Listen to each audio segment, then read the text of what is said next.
కోరుతా ఉన్నాం. జనరల్గా తెలంగాణ రాష్ట్రంలో మరీ ముఖ్యంగా హైదరాబాద్ లాంటి నగరంలో కొన్ని లక్షల సీసీ కెమెరాలు పెట్టబడ్డాయి. లక్షల మంది ఈ జనాలు ప్రయాణం చేసినటువంటి రైల్వే స్టేషన్లు కానీ బస్సు స్టేషన్లు కానీ అత్యంత కట్టుదిట్టమైన నిఘా ఉంటుంది. ఎందుకంటే క్రిమినల్స్ ఎవరైనా పారిపోయినా లేదా క్రిమినల్స్ ఎవరైనా వచ్చినా అంటే రైల్వే స్టేషన్లు బస్ స్టేషన్లు అత్యంత ప్రాధాన్యతతో కూడినటువంటి వ్యవస్థలుగా కాపలా ఉండేటువంటి ప్రాంతాలు అవి. మరి గత 2 రోజులుగా వాట్సాప్లలో పూర్తిగా వాళ్ళు పెట్టుకొని ముందే తెలిసినప్పటికి కూడా ప్రభుత్వం నియంత్రించకపోవడం మరి దీనికి ప్రభుత్వాన్ని ఇలా దోచుకుని నిలబెట్టే పరిస్థితి వచ్చింది.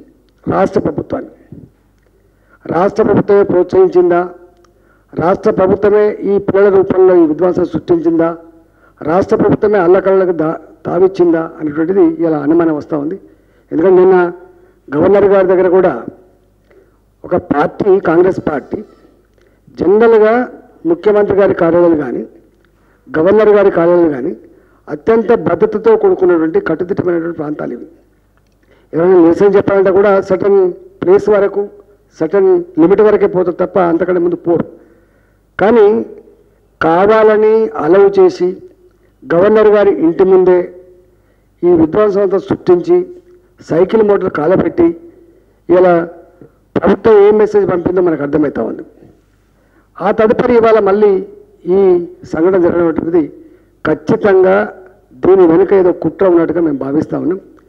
ఇవాళ చీమ చిటుక్కుమంటే కూడా పట్టుకోగలిగే పోలీస్ సామర్థ్యం ఉందని చెప్పేటువంటి మాలాంటి వాళ్ళ ఊరికి పోతా అంటే పక్కన పోలీసు వాళ్ళు వచ్చి పోలీస్ వ్యాన్లు పెట్టి మీరు ఏదో పోతున్నట్టు మా ఫోన్లను ట్యాప్ చేసి మాలాంటి వాళ్ళ మూమెంట్ రిస్ట్రిక్ట్ చేసే ప్రభుత్వం మరి ఇన్ని వందల మంది బాజాప్తా ఫ్లెక్సీలు పట్టుకొని అందులో వేలాది మంది గుమిగొటువంటి లక్షలాది మంది ప్రయాణం చేసిన రైల్వే స్టేషన్లో వీళ్ళు చొరబడతా ఉంటే పోలీసులు ఎందుకు నియంత్రించలేకపోయినారు?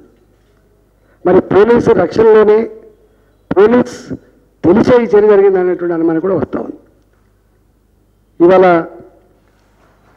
రాష్ట్ర ప్రభుత్వం ఇంత సీసీ కెమెరాల వ్యవస్థ ఉండగా ఇంత ఇంటెలిజెన్స్ వ్యవస్థ ఉండగా లా అండ్ ఆర్డర్కు మారుపేరు తెలంగాణ రాష్ట్రం అని చెప్పి బాకాలు చెప్పుకునే ఈ ప్రభుత్వం మరి సింగపూర్ లాంటి కమాండ్ కంట్రోల్ సెట్ పెట్టుకొని ప్రతి నిమిషం వాచ్ చేసిన ప్రభుత్వం మరి ఇంత గలాటా జరుగుతున్న దానికి పూర్తి బాధ్యత రాష్ట్ర ప్రభుత్వమే భరించాలి. నెంబర్ 1.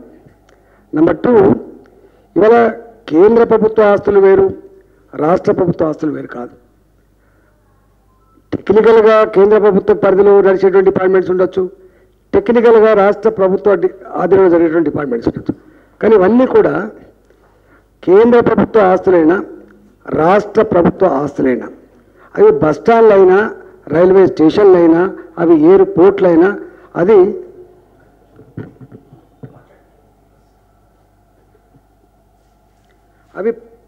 ప్రజల ఆస్తులు. ప్రజల ఆస్తులకి రక్షణ కల్పించేటువంటి బాధ్యత కేంద్ర పరిధిలో ఉంటుంది, రాష్ట్ర ప్రభుత్వ పరిధిలో కూడా ఉంటుంది. కానీ ఈ రైల్వే ఆస్తుల మీద మా నియంత్రణ ఉండదు, రైల్వే ప్రొటెక్షన్ మాత్రమే చేస్తుంది. ఎస్, రైల్వే స్టేషన్లలోకి ఇంతమంది రావడానికి రైల్వే పోలీసులు కాదు కదా కారణం. నువ్వు వేలాది మందిని రైల్వే స్టేషన్ చొప్పించి ఇవాళ విధ్వంసం జరుగుతున్నప్పుడు రైల్వే పోలీసుల వాళ్ళ కర్తవ్యం అది అనేటువంటి భావన వ్యక్తం చేయటువంటిది ఇది చాలా బాధ్యత లేనటువంటి మాటలుగా నేను భావిస్తూ ఉన్నా. ఇవాళ 8 సంవత్సరాల మోడీ గారి పరిపాలనలో ఎక్కడ కూడా అలజడి లేకుండా, హింసకు తావు లేకుండా అన్ని వర్గాల ప్రజలను కూడా గొప్ప కలిసిమెలిసి ఈ దేశాన్ని గొప్పగా ముందుకు తీసుకుపోతున్న తరుణంలో ఇవాళ రాజకీయంగా ఎదుర్కొనేటువంటి దమ్ము లేక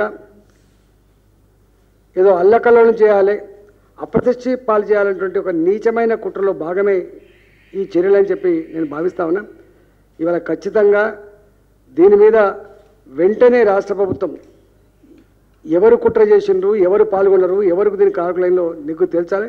లేకపోతే ఖచ్చితంగా సిబిఐ చేత విచారణ జరిపించాలని చెప్పి మేము కేంద్రానికి కూడా తెలియపేటువంటి ఆస్కారం ఉంటుంది. మిగతా రాష్ట్రాల్లో